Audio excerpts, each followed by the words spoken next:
If you're a frequent PNW Haunts and Homicides listener, you probably already know we're Birdie ambassadors.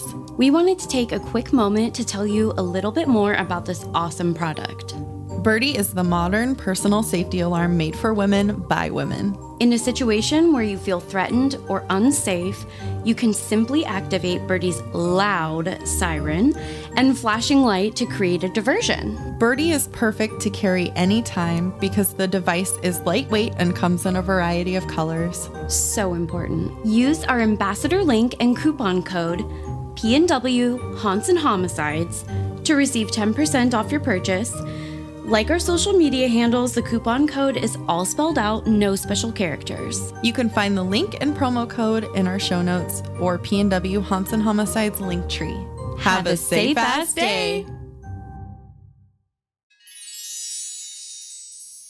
As indie podcasters, we love to show our support of other awesome shows. So stay tuned for the promo we've got to share with you this week. Let's show them some love. You can find their info in our show notes.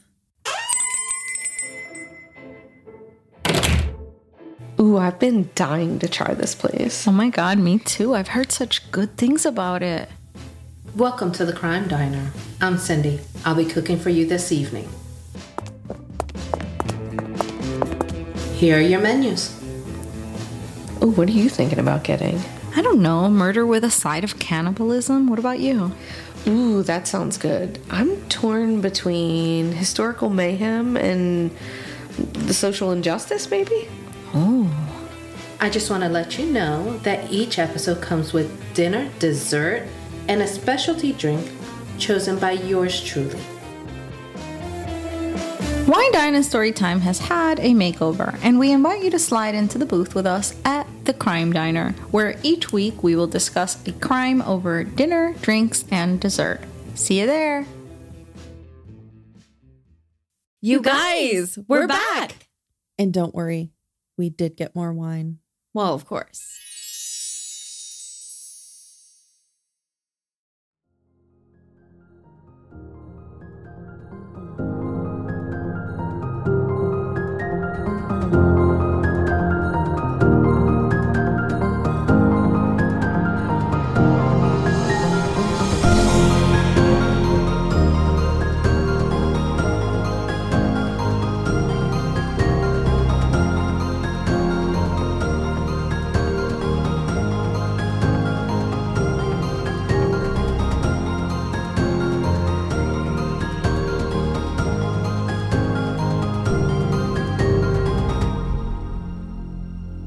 Hi, Cassie. Hi, Caitlin.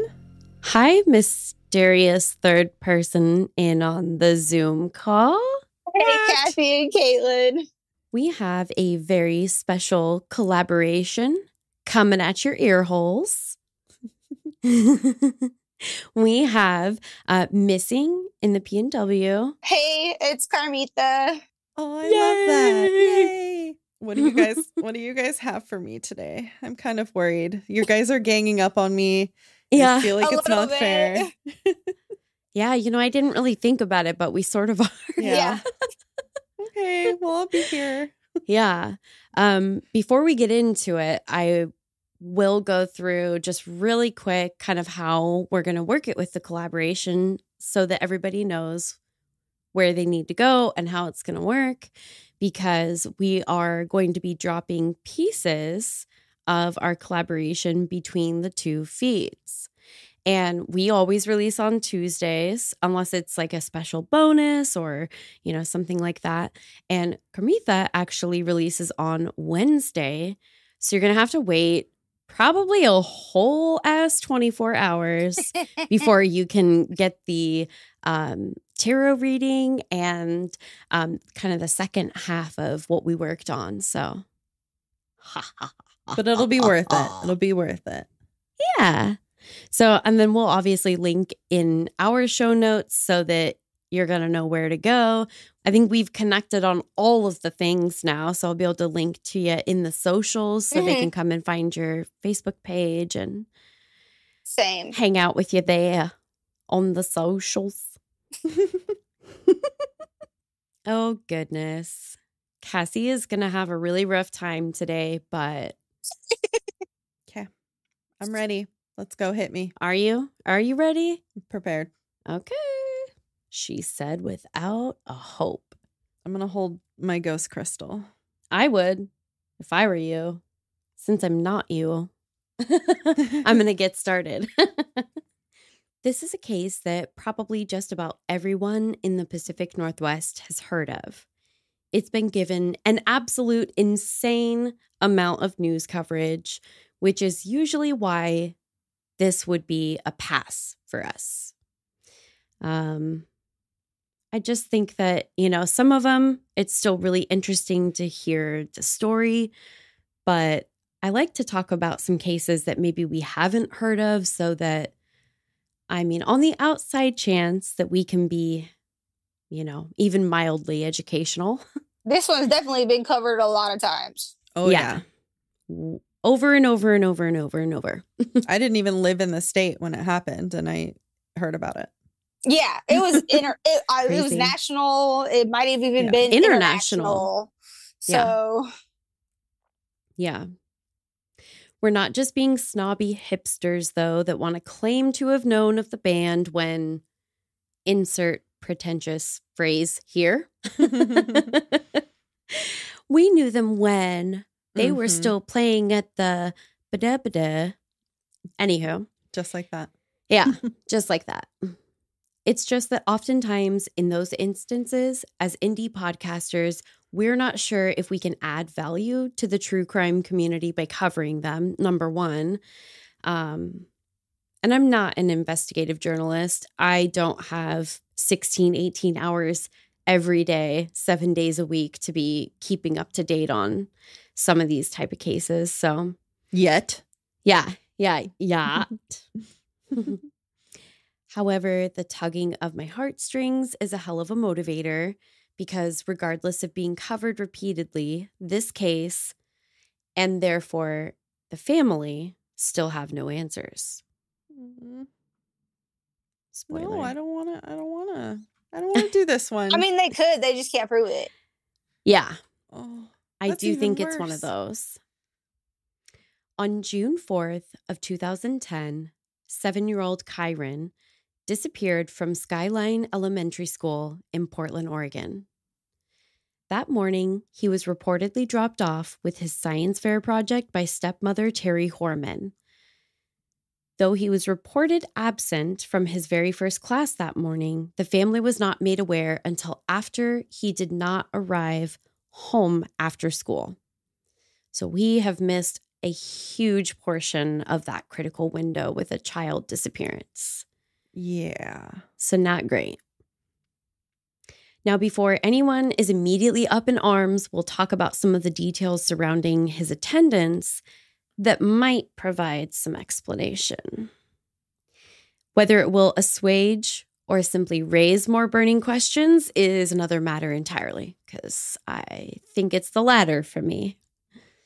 I feel like that always happens. You tell us more information. We just have more questions. Yeah, generally. You're welcome.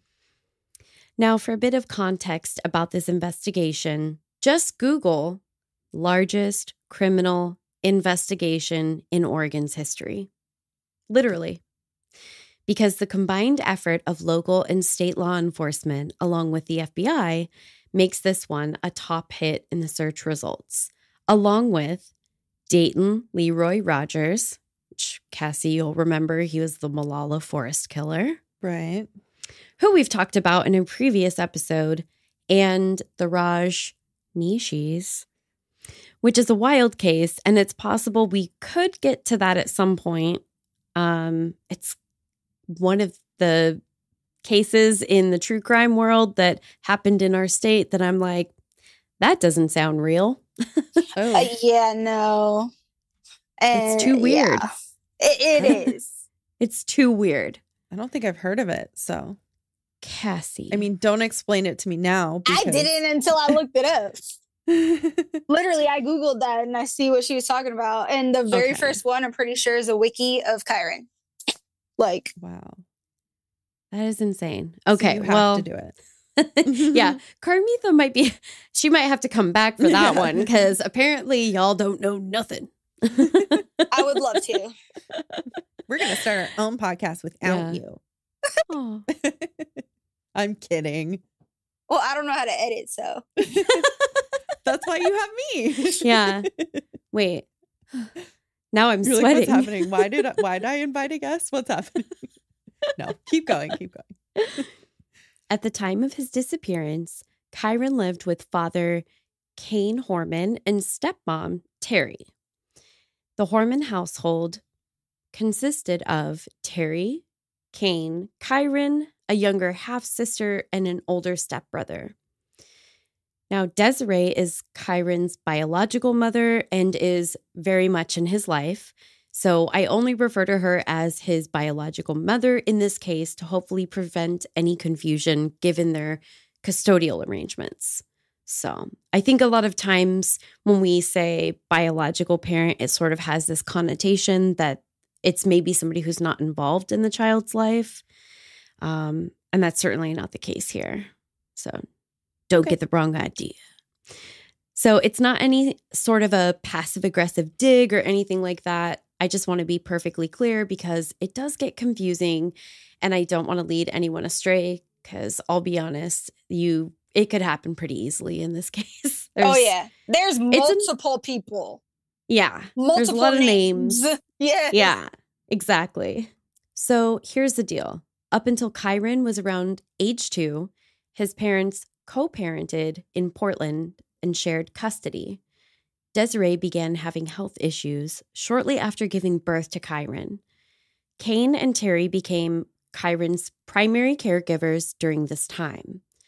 When his mother was diagnosed with kidney failure in 2004, she had to move back home with her parents in Southern Oregon to be sure that she could receive her treatment and have support day to day. So, that's a tough situation to have to leave your child. Yeah.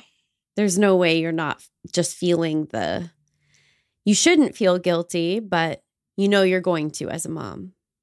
Yeah. The hard thing about that is they always say take care of yourself before, if you can't take care of yourself, you can't take care of your kids. But as a mom, you have that mindset of just wanting to take care of them. Of course. Yeah. I do think that's the saddest part is your logical brain says, yeah, I have to take care of myself, but do as I say, not as I do, right? Yeah. It's hard because you created that little thing, Yeah. I mean, I don't know, but I'm assuming. I mean, we have no it's really idea, but we've heard things.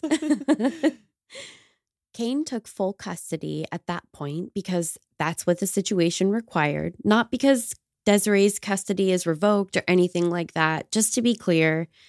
And don't worry, there will be plenty to be outraged about. That's just not it. We're setting the scene and giving you the background, but let's go back actually a little bit further. 2002 is when Terry met Kane. At the time, Kane is still married to Desiree. Uh-oh. Correct, because she was about 8 months pregnant with Kyron. Yikes. Yeah. Not optimal. I have no words. Yeah. Sorry. Yeah. I really don't for that. Yeah. Seriously, yeah. This is the only situation where I'm like, you know what? Maybe that's the story of how I committed violent crime. I mean, TMI, I got cheated on when I was pregnant with my oldest, so I just That's can't. just awful. Seriously. They are doing so much work growing a whole ass human. for real. What are you doing? Yeah. Just being garbage. Generally speaking, I say live your best life. Unless, of course, living your best life includes cheating on your wife who is currently 8 months pregnant with your child. And then in that case, I say, I don't care what kind of life you have because you are a literal sack of... Okay, well, I'll leave it at that. Yeah, we got it. Okay. Sorry, not sorry. Kane. I feel like we could very easily be telling a very different story. You know how it goes. The one about how a pregnant wife snapped on her cheating husband. the Lifetime movie that will be made about me. Hopefully not. God. JK. Yeah. Totally kidding, but. Chris, watch out. Well, luckily for Kane, Desiree's handling of the situation makes it more of an example of what happens when cooler heads prevail. She filed for divorce, and I'm going to go out on a limb here and say she probably cited his infidelity as the cause. Well, life goes on, right? Desiree would eventually be remarried to a man named Tony, and the couple lived in Medford. In 2007, Terry and Kane got married in Kauai, and they have Kyron's younger half-sister in 2008. This wasn't Terry's first marriage or child. I'm going into some of her background because I personally feel that it's very telling as to her character as we go. I feel as though some of it is really best to have in mind as we walk through the details of the disappearance, particularly for anyone who really isn't all that familiar with the case. You know, like that one bug out in your yard that's living under the rock. See, I know of it. I've heard of it, but I don't know Details. a lot of the details. Yeah. Oh my god. Yeah. Oh my gourd. Terry was born in 1970 and grew up in California. She was adopted by a family that later moved to Oregon. Her son, James, so this is Kyron's older stepbrother, was born in 1994. In 1995, she was married for a second time. And yes, I realize I didn't talk about the first dude, but suffice to say, he was but a blip on the radar in this story. So, sorry, nameless dude. Bye. Bye. See, she gets it. First husbands, am I right? Yeah. She's had a lot. Yeah, I mean, oh boy. Her second husband adopted her son, James. By 1998, she begins college courses while she's working as a substitute teacher. Long story short, she divorces her second husband in 2002, but guess who still is going to have to pay child support to her? Who? The second husband. She adopted the son. Oh, Yeah. Oh, wow. Y'all. Okay. Convinces the second husband to adopt her child with her first husband, divorces him, and literally has the audacity to pursue child support from this man. no, that's a law in Oregon. It's like a really stupid court system, family court law. No, I know. Whoever you're married to, if you divorce Mhm. and have a child, even if that wasn't the baby daddy or whatever, Mhm. yeah, they have to pay. I mean, if they adopted your child, yeah. Oh, man. That's crazy. Can you unadopt somebody? That's I a good mean, question. I don't, in this situation, I just don't know how all of the legality of that works out. But Dang. yikes. Can we Poor call guy. Elise real quick? Can we phone in a Right? friend? He's a lifeline. Yeah. I'd like to phone a friend. Lawyer friend. It's important, probably for legal reasons. Maybe we should have phoned Elise after all. That I state that Terry Horman has never officially been named as a suspect. And I knew going into the case that had been true for many years. And I don't see any indication that that has changed in recent years either. In fairness, though, I will also say that a judge did call her a, quote, prime suspect when ruling on a 2012 civil case that was brought against her in relation to the disappearance. Huh. So, do with that information what you will. So somebody said it. It just wasn't official. I mean, the judge can't really make it official because he's not the one investigating. Right. Yeah. It's officially documented as having been said. It doesn't make her an official suspect in terms of, what law enforcement is stating. But you think that the judge might have pretty good judgment? Maybe. I mean, that's why he's a judge. Literal job. Yeah. If you're from the Pacific Northwest, you'll probably be able to picture this clearly. Kyron Horman, bright-eyed and smiling in a CSI t-shirt with his science fair project on the red-eyed tree frog. Oh, stop it.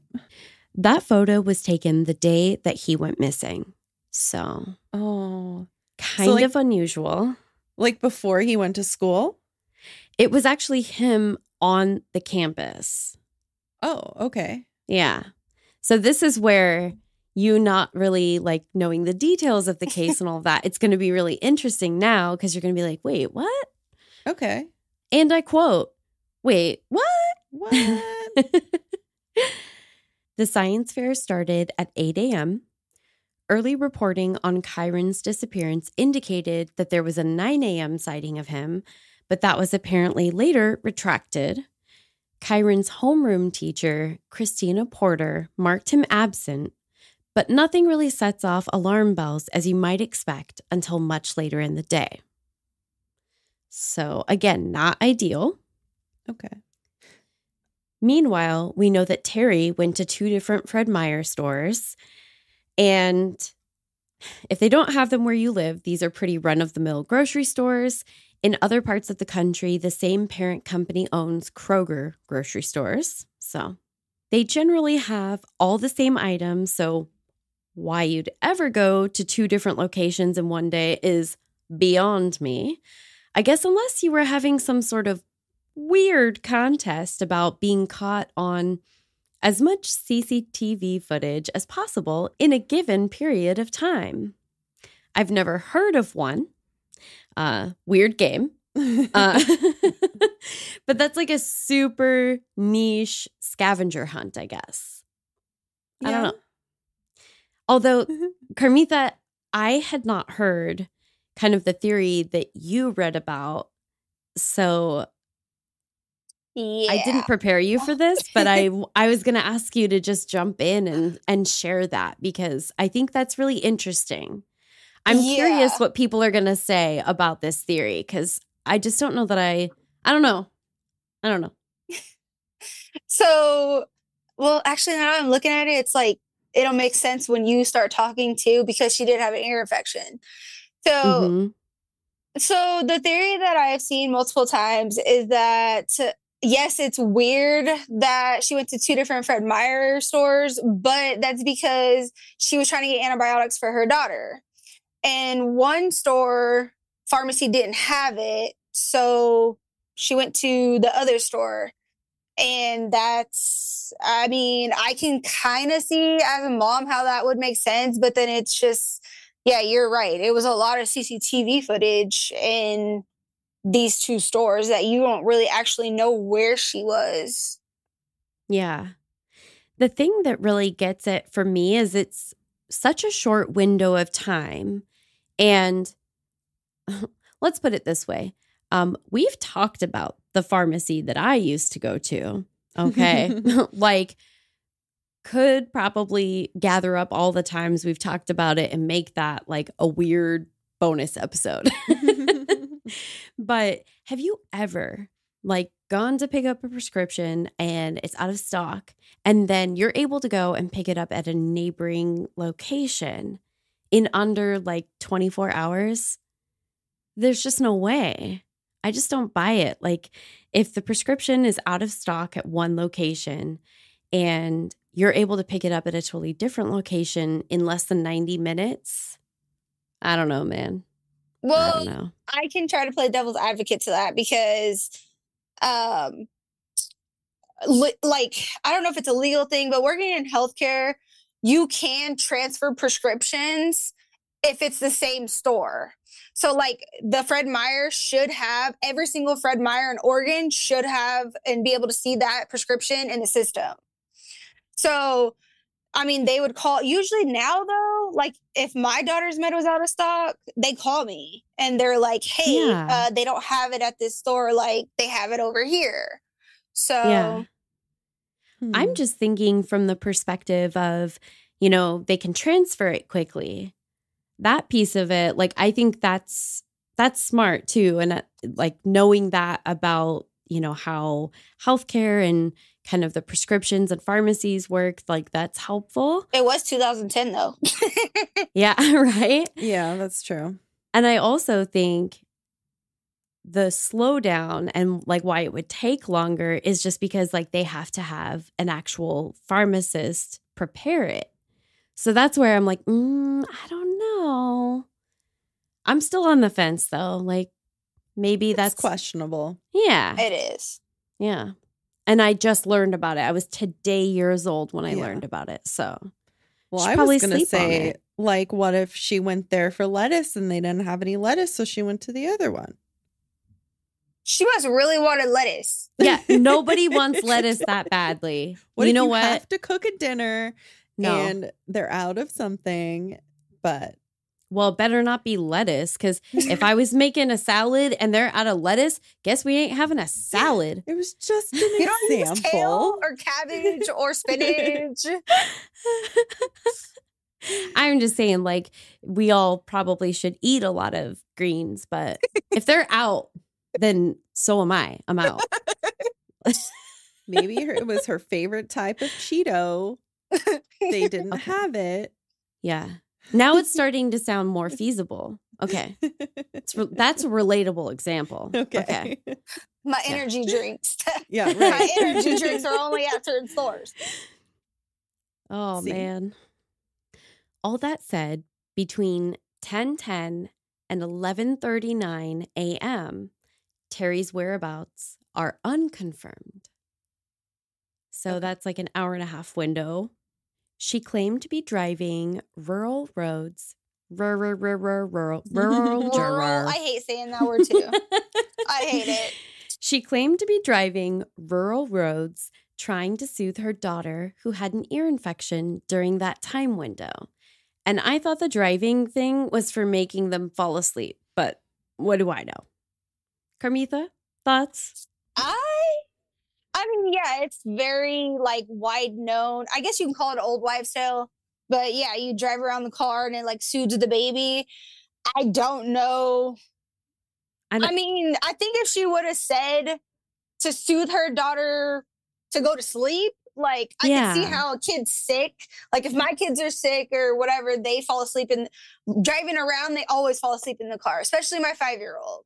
Yeah. So I think if she would have said like, you know, it wasn't for the infection, even though it kind of Yeah. was, it was for her to fall asleep. So because she's going through this ear infection that, I mean, she's Yeah. a baby, so it hurts. So Yeah. I just had a hard time picturing exactly how yeah. driving around was soothing for the ear infection. I just Yeah. feel Makes like sense. wouldn't that make, if you're on rural damn it, if you're on those rural streets, wouldn't it be like up and down and like it would make your ears pop maybe, right? Or is that not high I enough think elevation? so. I Like think it depends the on how areas high where you she go. was, Yeah. maybe. Yeah. And I mean, you don't have Portland to does be- have curves. Yeah. Yeah. You don't have to be necessarily approaching an elevation. You just have to have a change in elevation. That's really like what does it with the ear popping. That would Gotcha. I make feel it, like- when you have an ear infection though, that makes it hurt worse. Yeah. That's what I'm thinking. Yeah. So I feel like that wouldn't be beneficial, but Yeah. Okay. again, I don't have children, so I mean, but you do understand how things work. yeah. So there's that. 11:39 is when she checked in at her gym, a 24-hour fitness, roughly 11 miles away from the last grocery store that she was seen at. So again, it's another spot where we know for sure, like she can be documented, verified as having been there at that specific time. yeah, but did anybody like confirm the last time she was seen at, like, is it even possible to get to that thing 11 miles away? You know what? That's kind of what I was thinking. I'm like, I want to do this drive Yeah. and figure out, like, okay, what time did she leave the second Fred Meyer's? Yeah, exactly. And you Yeah. would think if it's CCTV footage, you would have that time. Yeah. I've not seen it released anywhere, but I feel like that's a really valid point. Where's the baby while she's at the gym?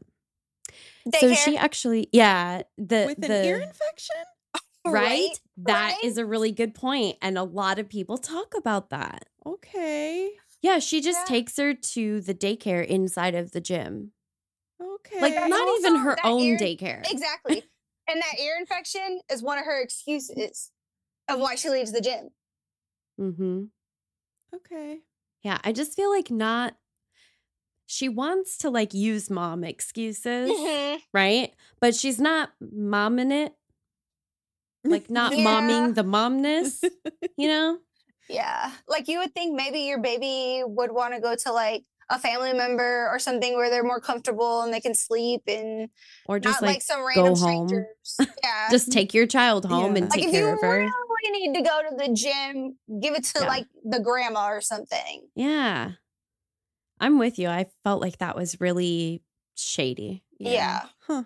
Possibly the most shady thing, like kind of in that whole sequence so far. Mhm. What time of year was this? Did you say the date? Yeah, June 4th. 4th, So right? it's not Okay. even like this is a New Year's resolution. It's January. I No. got to get to the gym. No, Oh, we're she halfway was through the very year. into physical Yeah. fitness, though. That was something that was like a real priority to her. Okay. But Okay. look at that, though. Cassie's just like, she's teeing it up and then she's like, bam, you're out of here. You're like an know. umpire today. I can't trust those people.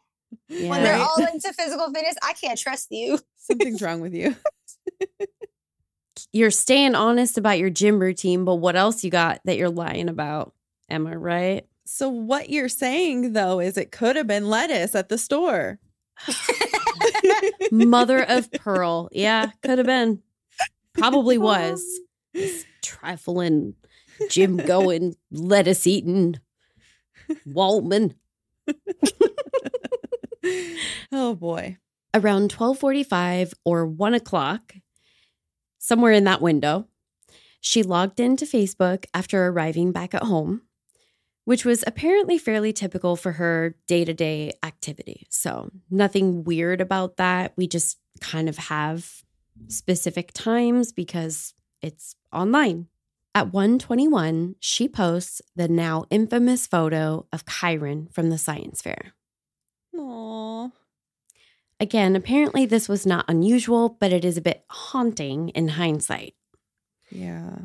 Because she was known to post a lot of photos of really any of the kids, but That's just the one they chose to use because it was supposedly the last photo. right. Yeah. And it's fucking adorable. It's so It cute. is. It really is. I think that's a big part of why people really felt so strongly about this case. Because it's just like you just look at it and he just looks like such a baby. Just, Yeah. Happy little With his baby. teeth and everything. Yeah. I know. I think that's what does it for me.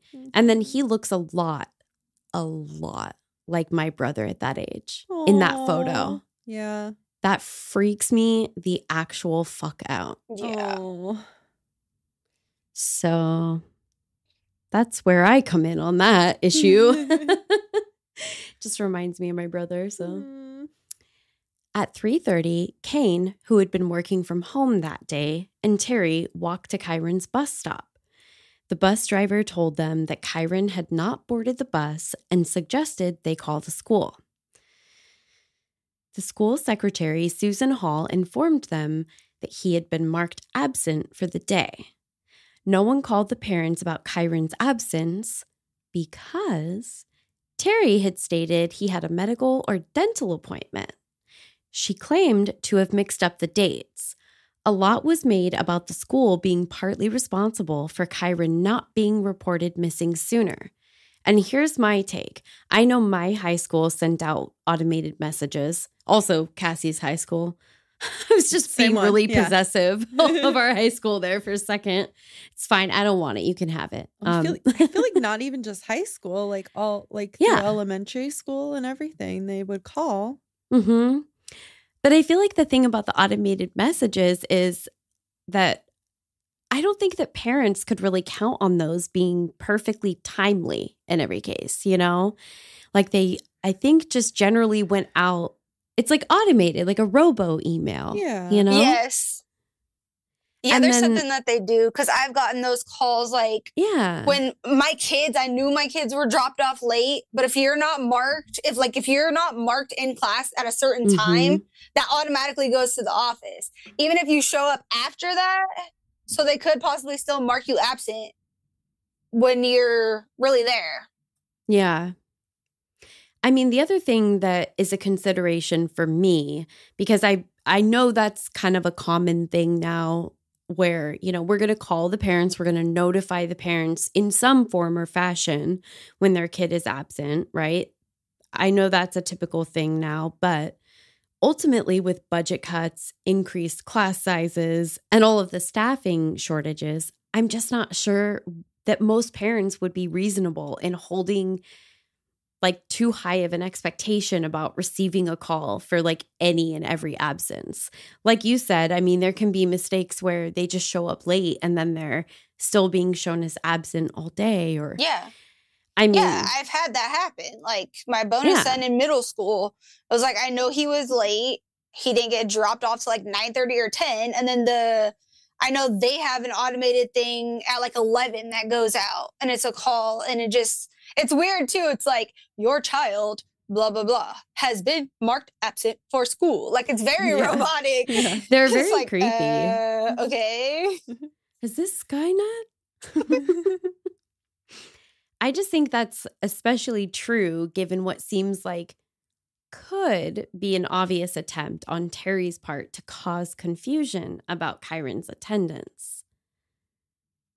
Knowing now though, like I really don't want to go for bad. Like I don't want to, but Yeah. this case actually changed so many things with schools in Oregon, especially in did. Portland, because they added security. They added this little like you got to have a badge to get in or you got to be let in by a button. They do a lot more calls and stuff like that. So this case totally, and again, I think it's, oh damn, it is 2023. I keep forgetting it's 2023, but this was in 2010. So things were a lot different. Yeah, absolutely.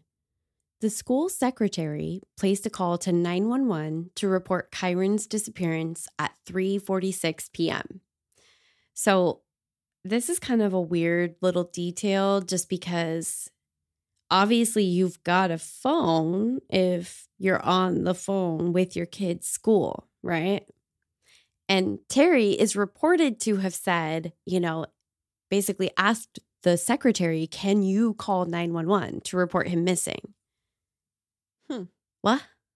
Yeah, Like, I don't understand what? why they didn't call him 911 before this.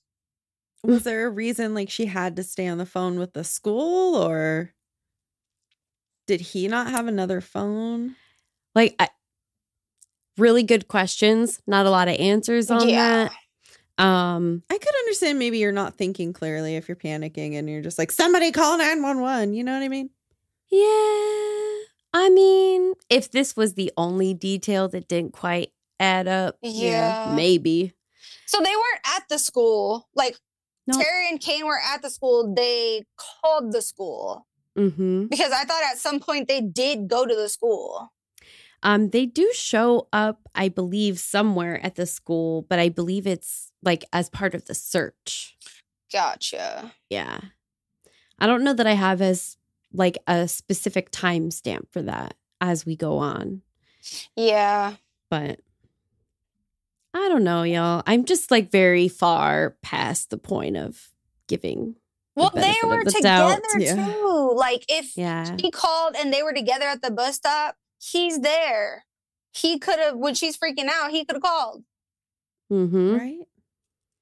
Yeah, I just feel like, is there somebody that is going to know your child better I don't know. Like, Yeah. I would just, I want to take charge of that. And Even if I'm yeah. freaking out, which of course you're freaking out, Yeah. but The nurse I don't isn't going to know. know anything. yeah.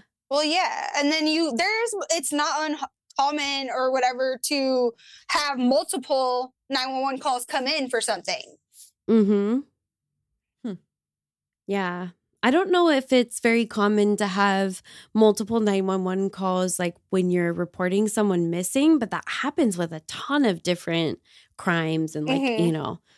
So I don't know. That's a really good point. By 5:30 p.m., a flash alert about his disappearance was sent out to Portland area public school parents. By then, Sergeant Lee Gosson was alerting the county on-call coordinator for search and rescue. And that's Sergeant Travis Goldberg, at this time at least, to initiate a search. The sheriff also alerted the FBI around this time. Like, they went 0 to FBI. Wow. Okay. Is that So- usual? Or is that common? I mean, kid's not even been missing for, well, I guess the kid's missing We- all day. yeah, I mean, the kid's missing all day. We've only known that he's missing for like 90 minutes. Yeah. So they are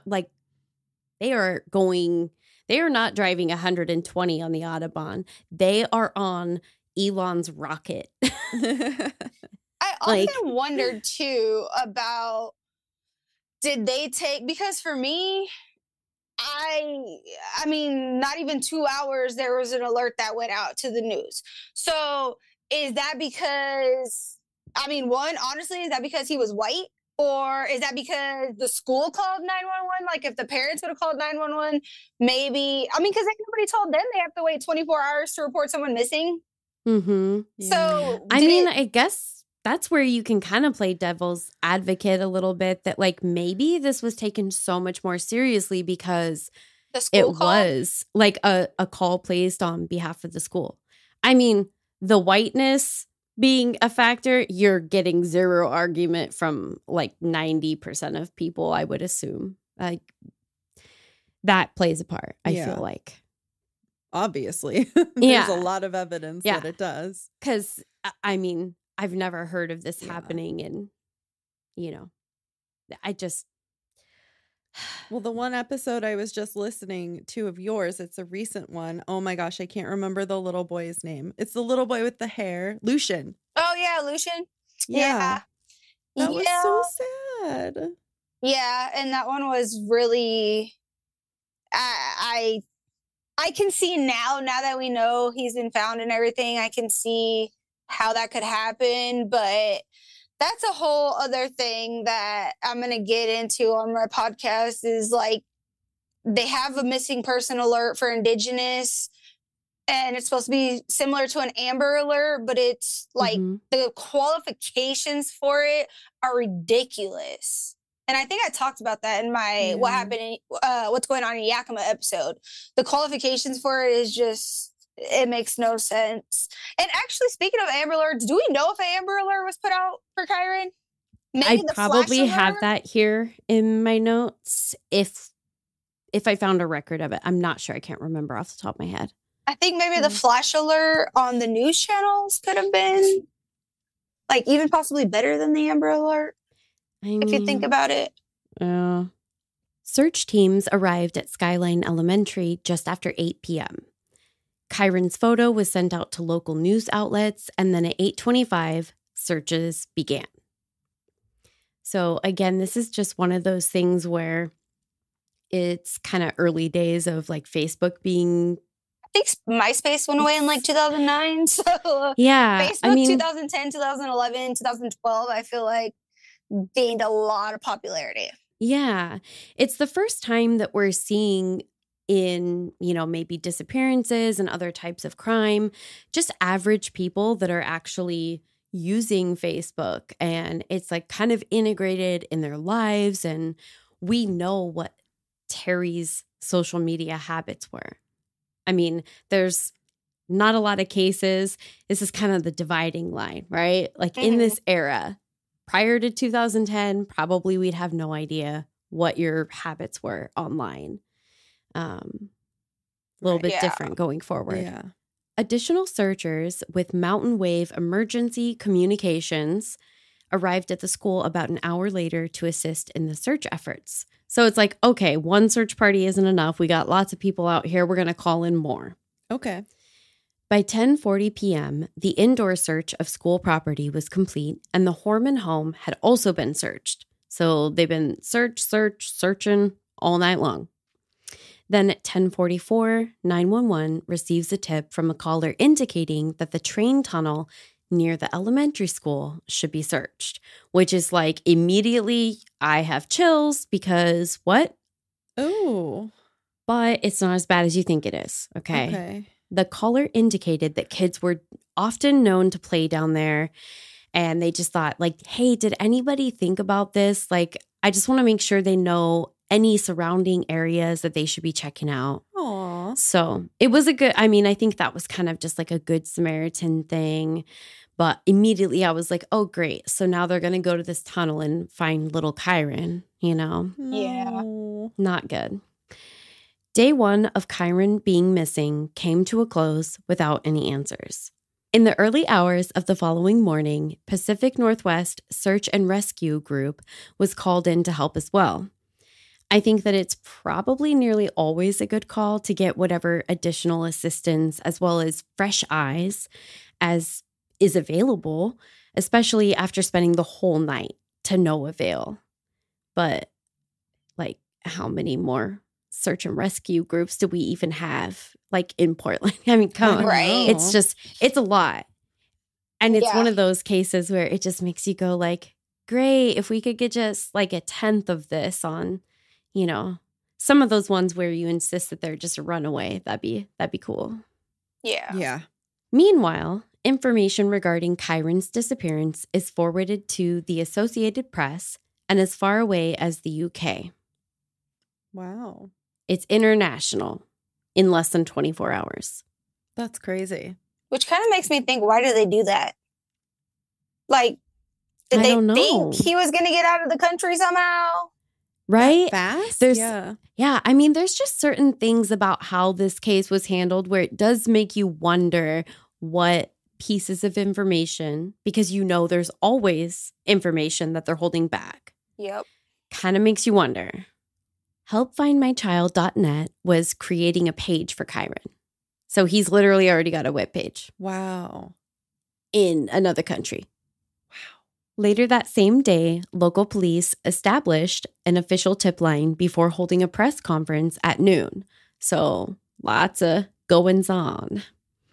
It was at this time that law enforcement attempted to reassure the public through this announcement by confirming Kyron's was still a missing persons case rather than any type of criminal investigation. So the wording on that's pretty important, but they're basically just trying to reassure the public, like, it's going to be okay. We're still assuming we're going to find him alive. This is not a murder investigation yet. Okay. This is not a homicide that we're investigating. By the evening of June 5th, just one day after going missing, it was announced at a news conference that the National Guard and FBI had joined the search efforts for Kyron. So that's when the public becomes aware of their involvement. The grid search near Skyline Elementary School continued as well. Before the day came to a close, the FBI page was created. So multiple pages about Kyron by day 2. Wow. Yeah. All I can say is wow, because I know. Like, this is happening really fast. It really is. It really is. This is one of the early cases that I recall when I was younger where social media really became an important piece of the puzzle. And it's definitely one of those ones, like I said, I mean, for me, I look at the picture of him and I think of my little brother. That's unique to me, but there's a lot about this case that I think for a lot of people, it forms like a cemented image and feeling and all that in your mind. Yeah. In fact, another important announcement would be shared by Terry on Facebook just before 9 a.m. on the very next day, Sunday, June 6th. she had ordered 1,000 missing persons flyers. Which to me, the fact that you're already like ordering these flyers it's great, but how'd you know that they weren't going to find him overnight? Yeah. You know what I mean? I guess just get on it just in case. Yeah. I mean, I guess you can kind of play that either way, right? Yeah. Which I hate about every detail of this fucking case. Mhm. Great suggestion. This actually was a write-in suggestion, so thanks a lot. From me? No. I've been suggesting it. Oh, well, yeah, a listener suggested it. Do you know who? Can you say who? I'd have to go back to the Google sheet to find out. You know who you are. Thanks, creepy person number 567.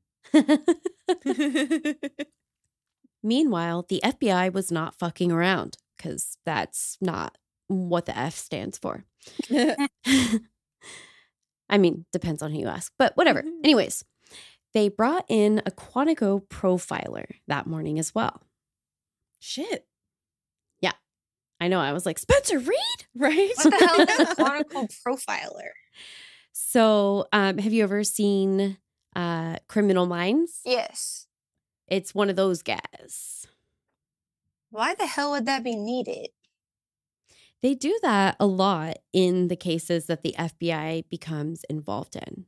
I just feel like they don't have any information to like. Well, that's the whole thing about profiling is that like we look at it and say we don't know anything about this case, and they're trained to look at what details you do have of the case and see if they can start to make some assumptions or, you know, build kind of a profile of this person from those details.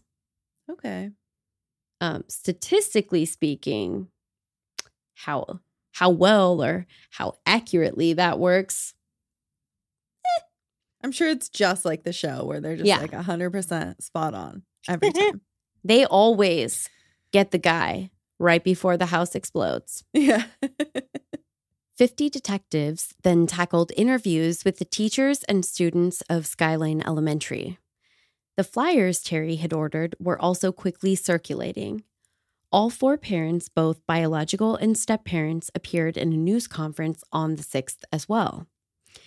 The Portland Public School District Superintendent, Carol Smith, held a news conference at 3:30 on the 6th regarding steps the district was taking in terms of student safety and school security in the wake of this incident. So, what Carmitha said.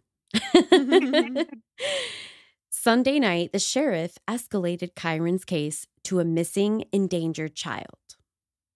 So, I'm not really sure what the difference is, but they were like, yeah, it's more seriouser. Okay. Oh. Yeah, that's weird. Yeah. I don't know. Is it like the amount of time that's gone by or? Yeah, I don't know. I'm not really sure what they base that classification on. So, I mean, that might be something to do a little bit of a side goog about. So, less than a week later, on June 11th, the search expanded to Sauvie Island, where it would continue until June 13th. Once that search had concluded, the sheriff held a press conference announcing that they would be shifting to a criminal investigation. No. They also indicated that there was interest in any video footage taken around several roads near Skyline on the date of Kyron's disappearance. They even went so far as to send divers into the water at Sauvie's Island, in the channel north of the bridge the following day. Do you think they got like a tip or something? They found something that I'm not sure. You wouldn't know, but yeah, I think they got a tip. They had to have, right? Yeah, it was a tip, and then there was speculation that Terry's cell phone pinged, like the cell phone tower pinged. Yeah. I mean, I do know that there were some things they could document based on her cell phone records. because they really ultimately, of course, in this case, nothing was recovered from this search, right? I didn't go into the details on that because it doesn't really add to anything. We didn't find anything probative out there on Sauvie Island. They spent a lot of time out there. Anything that they maybe would have found that was probative, assuming they did, they're holding it back at the very least. So I don't know. It's a tough one. Divers were also sent out to search a pond near the Horman home. Oh. That's icky. I don't like that. Yeah. It wasn't until right around the last day of school, June 15th, that a photo of glasses similar to those that Kyron wore was released. There's been no small amount of speculation surrounding these glasses. Speculation about spectacles. Speculation. Spectacles. Yeah. Spectacle speculation. Some believe they just wanted to give the public more information, but others felt it was perhaps a not so subtle way of indicating that Kyron's glasses had been found. Oh. I'd guess the latter, since they also released a computer-generated photo of Kyron without the glasses. I don't remember it.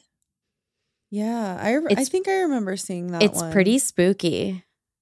I mean, just the fact that you're like showing the glasses, right? Like, well, assuming that Kyron still has his glasses, like you'll recognize him better than the glasses. Why do I need to see a picture of the glasses? Yeah. I don't know. Yeah, that's weird. Pure speculation. But they never said that they were found or anything. No, they have not confirmed if that's the case. But they have not denied. Mm-hmm.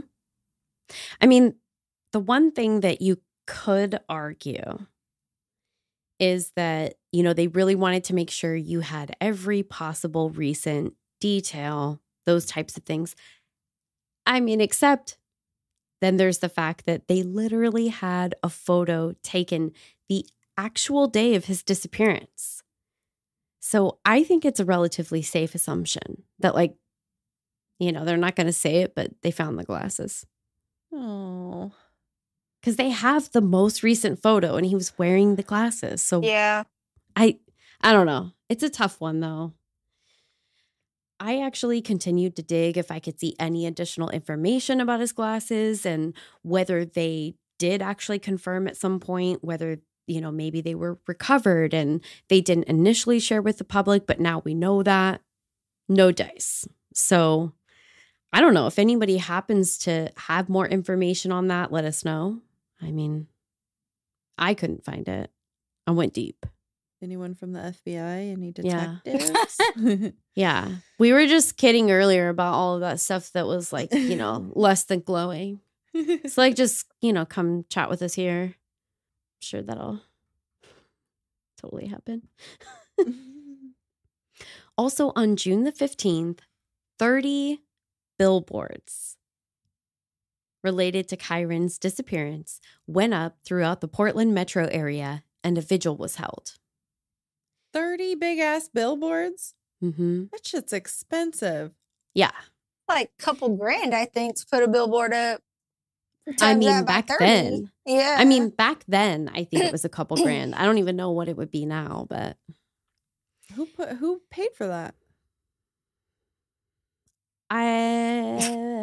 taxpayers, but they are not going to say that. Actually, I remember reading that there was, and I might not be remembering everything totally accurately. I didn't include it as I recall because they like didn't share the name of the person. It just felt weird. But I think some of them were donated by somebody who owned like a billboard company. Okay. But I mean, whether or not that's true, that's another one of those things where sometimes I'm like, this could add some spice, but I also don't know like how accurate that is. So, Okay. So, I mean, the detail that I find really interesting is the vigil. Just because it's been like 2 weeks, right? But it's almost immediately after they say that like they're turning this to a criminal investigation. Wow. So, I mean, Yeah. it's clear everybody knows what that means, right? Yeah. Yeah. Because a lot of people think vigils are for people who died rather than people who get kidnapped. Mm-hmm. Yeah. Was that what people were like treating the vigil as like he passed, I mean, or just like maybe like a hopeful thing? I'm or- sure it was a mixture at this point because it's still very fresh. So I'm sure that some people are attending saying like we should, still have, hope that he's alive and he'll be found. And then some people were like, look, we all know how this is probably going to go. Hmm.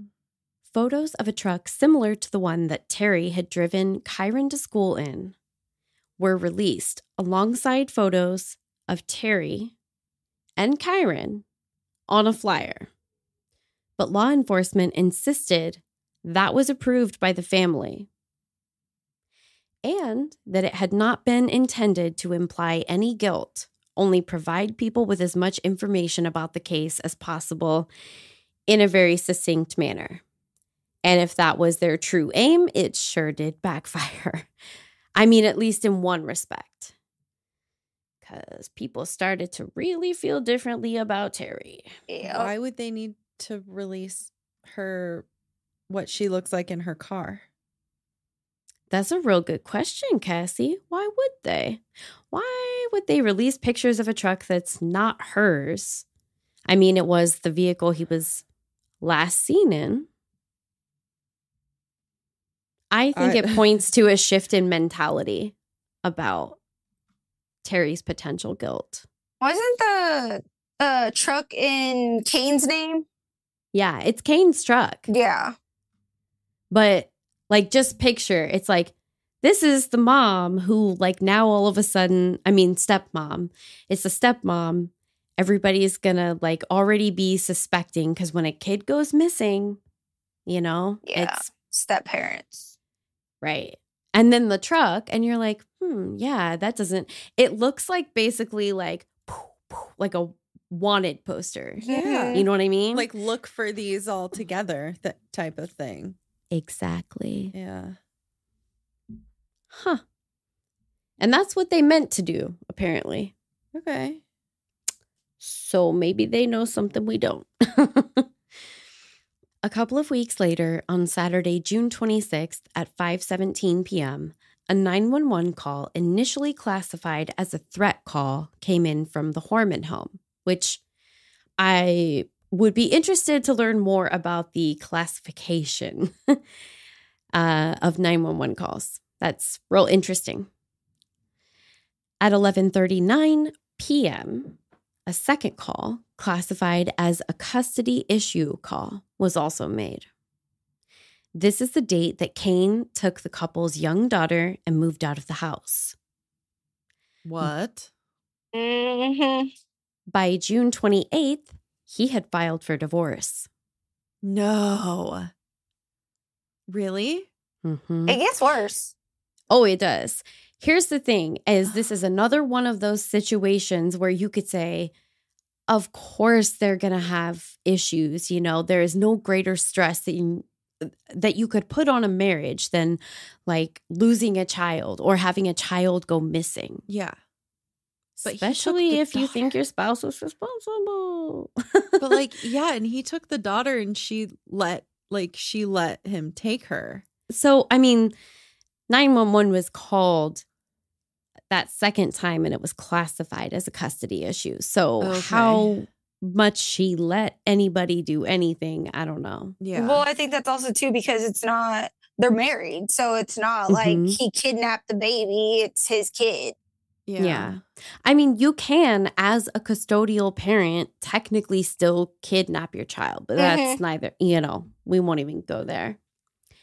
Terry would claim when questioned by reporters that Kane and her daughter had not moved out of the house and that the claims regarding the divorce filing were also false. Right. But I'm assuming since you're adding it in your notes, that is probably true. Mm-hmm. Okay. Yeah, there's like public I mean, records. kind of. Kind of, yeah. Yeah. Kane's divorce petition was granted, and Terry was allowed supervised visitation of their daughter. Wow. So interesting little factoids there. Yeah. So you can see, based on the timeline of events, how the tables swiftly began to turn against Terry. These records were sealed. Why? Huh. Great question. I bet you the contents of the records could tell you why they wanted to have them sealed. Right. That same date, June 28th, the sheriff's office releases a statement from the other 3 parents, but did not include Terry's name. Terry's failure of 2 polygraphs related to Kyron's disappearance would also become public knowledge. What? So again, things are being said. Even if it's, not an official announcement focusing specifically on certain details, they're sneaking it in there because people are picking up on what's missing. You're reading between the lines. Specifically that something is up. Yeah. How'd she fail 2 polygraph tests? It's a really good question. I thought that they were supposed to be really easy to fake and pass. Right? That's what I had heard. Now, obviously, I think pretty much every true crime podcaster out there has probably told you how polygraphs are bullshit. Not admissible in court. I mean, at the very least, they're not actual evidence. Yeah. But still. Necessarily. It wasn't until Sunday, July 4th, that the roller coaster really picked up speed again. The Oregonian reporter Maxine Burstein revealed that a landscaper that had worked for the Horman family shared with her that he had been solicited by Terry in a murder-for-hire plot. What? Yup. For who? Did he say who? Oh, boy. Mhm. Yeah. Yeah. The man, and most importantly, landscaper, okay? This title is important. In question is Rudolfo Sanchez. He had worked at the family home, so he did in fact know Terry. I mean, the whole family. In a deposition, he testified that this had taken place in January of 2010. Shit. That was her New Year's resolution. Right? Right? Yeah, it's not the gym. Oh, damn.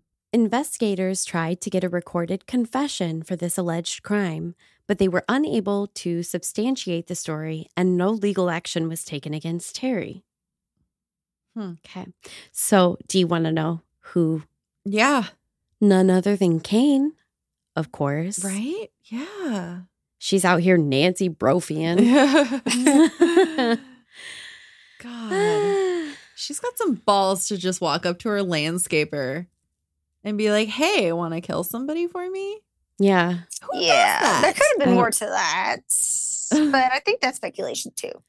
Well, here's the thing.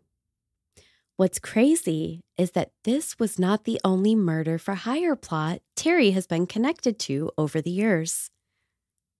Well, now I'm not surprised. Mhm. We just literally don't have time for that shit because it doesn't pertain to the case at all, but it was pretty wild to read about. So I'm going to link to that directly in the show notes. Ugh. Had you heard about that, Carmitha? No. Yeah. Do you get into the affair? Was she Which fucking one? the landscaper? Was she fucking everyone in the that neighborhood? affair. Yeah. There's like her marriage to Kane started as an affair. Yeah. I mean, Like it's a lot. everything. It's a lot. Yeah. Everybody in this story be fucking. Pretty much. Yeah. Dang. Yeah. By mid-July, Terry had agreed to vacate the home and moved back to Roseburg to live at her parents' home. Still, police continued applying pressure to a small circle of Terry's friends, including her bestie, Dee Dee. Dee Dee. Yeah. She's shady. She's shady, Dee Dee. Mhm. You know, here's the thing. I find Dee Dees tend to be. I don't know any Dee Dees. Dee Dee was Gypsy Rose's mom's name as well, wasn't it? Was it? I don't fucking know. She's like, I don't watch that kind of shit. I only watched- talk about this shit with you. I did watch the documentary and then the movie or show they made about it, but I don't remember the. Okay, I was going to say, so literally you do. I just You don't remember liar. names. Sorry, DDs, if you're listening. Sorry, not sorry. The previous week, they had even searched her home. Dee Dee's home. Terry's best friend. Okay. Huh. Interesting. Guys, do the huh with me. They obviously had It's a fun. reason to. They don't just give warrants out for no reason. Yeah. Well, some Guilty interesting by details. association? Hey, like a pretty strong association. Some interesting details came to light. On the date of Kyron's disappearance at 11:30 a.m., she left her gardening duties for approximately 90 minutes. About 90 minutes is the amount of time that is unaccounted for in Terry's morning as well. Yeah, I Weird. remember you saying that. She hadn't been present when calls came into the home. One was from another employee that was working at the home, and the other was from the homeowner. So she's literally at her job, her landscaping job. Why are there so many landscapers being so shady in this? I was just like, what is going on? Dee Dee was also rumored to have helped Terry procure an untraceable cell phone. Basically just a burner phone. Just like a cheap-ass phone. Right. I have follow-up questions for Dee Dee. But let's circle back to the landscaper murder for hire plot. Apparently, Kane didn't know that they had a landscaper. I'm Ron Burgundy. Is he just gone all day and she's like, I did all the gardening. And he's like, okay. No, Well- I thought he worked from home. Uh-huh. Oh. So I mean, he did that day. I don't know if he did every day. But here's just weirdness, okay? Terry's son was supposed to be responsible for the maintenance and all of like the yard work around the property. Oh. Seems like it could have been a big job for a teenager.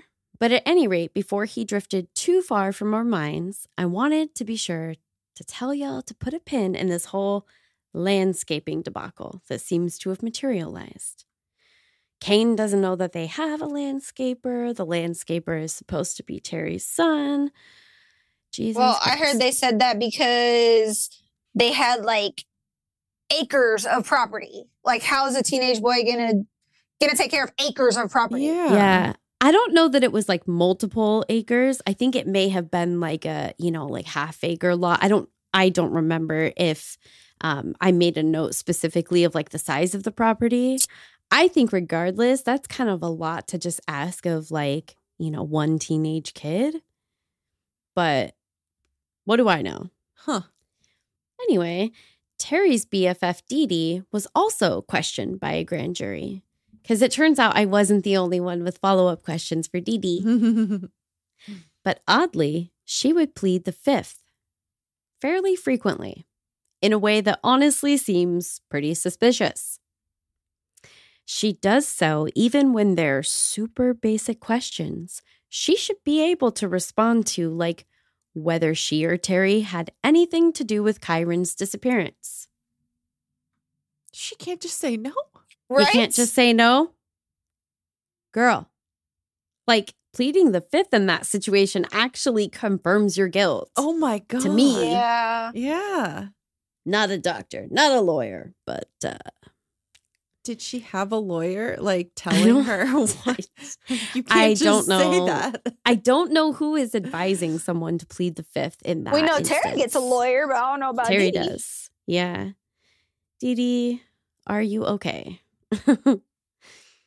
It wouldn't be until nearly 2 years to the date after Kyron's disappearance that his mother, Desiree, would bring a lawsuit in civil court, claiming Terry was responsible for Kyron's disappearance and presumed demise. She sought $10 million in damages, but eventually dropped the lawsuit, stating she didn't want it to interfere with the police investigation in any way. Okay. Which is interesting because they had to have reached out to her to say Mm-hmm. that there was anything worth a damn going on in the case for her to be willing to do that. I would think. But now it's been how many fucking years and there's I still know. nothing happening? I know. Ugh. A couple of years further down the line in 2014, Terry attempted to change her name to Claire Stella Sullivan. Nice choice. That's such a random name. Yeah. I don't know. I mean, it's just weird to me because maybe Desiree is just like, I should drop the lawsuit, like regardless of whether or not they have anything, because even if it's 10 years down the line, I don't want it to jeopardize the actual criminal case. I don't know. Yeah, that makes sense. Clearly, Terry was thinking about other stuff, like what kind of a beer should I rebrand myself as? Oh my gosh. Did she actually change her name? I believe that request was denied. It was denied by the Nice. judge. Good. Yeah.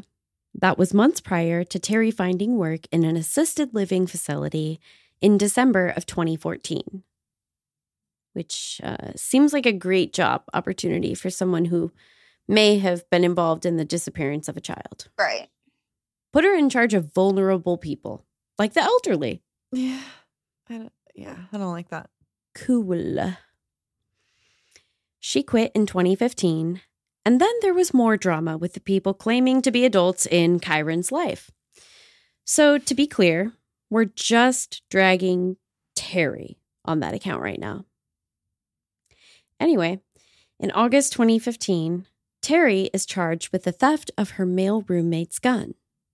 This may have been a boyfriend, but who really cares about the details of her love life unless they somehow are materially relevant and help bring Kyron home?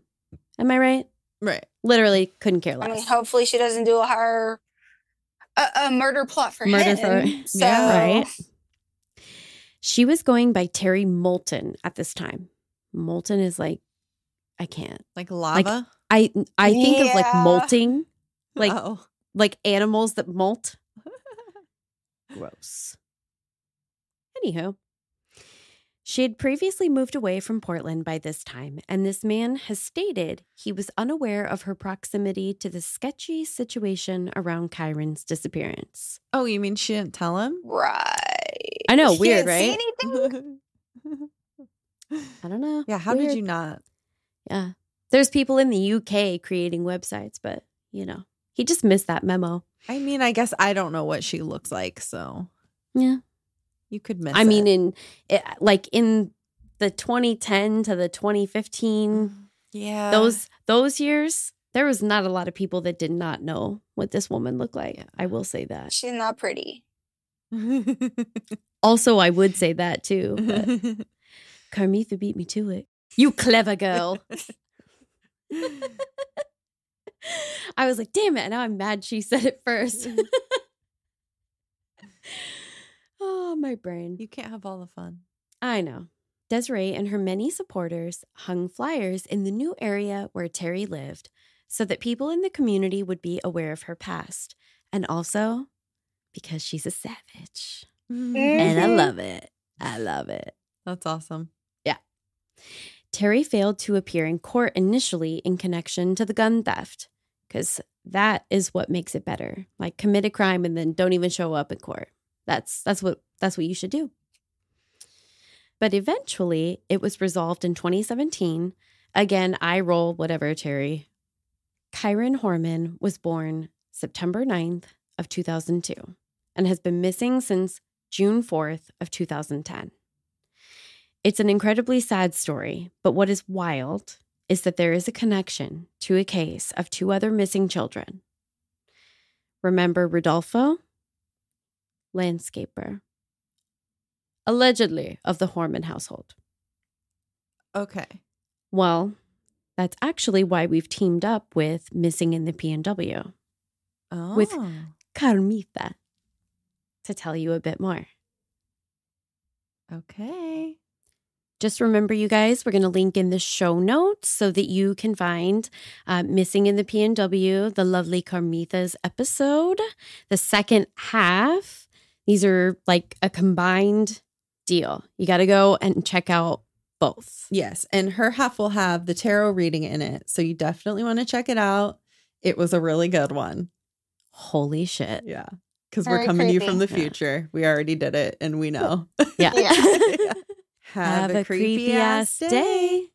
And remember, have fun, but be safe. Please, for the love of God, be safe. Stay away from white vans and white guys in trucks. Yes. Yeah. So for all of you that are listening, if you have any true crime or paranormal stories that you want us to share, maybe with the whole Pacific Northwest. Yes, we would love to read them on the pod.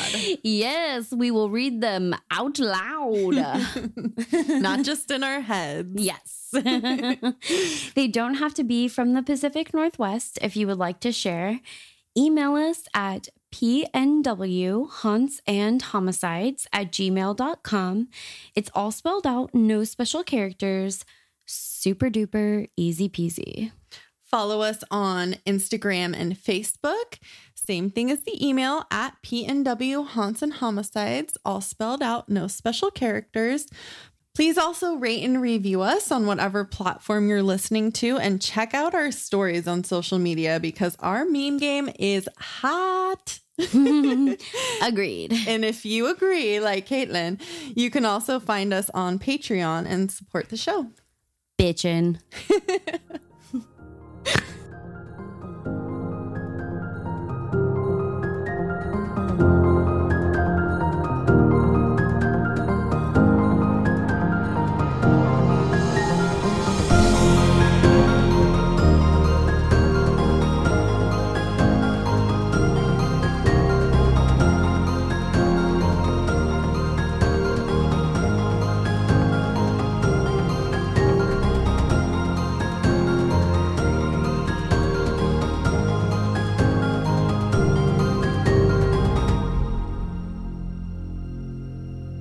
What was that? I said, are you guys social butterflies? I can't even talk now. She was like, are you guys social butts? Butterflies. We just made some butt jokes in our last episode.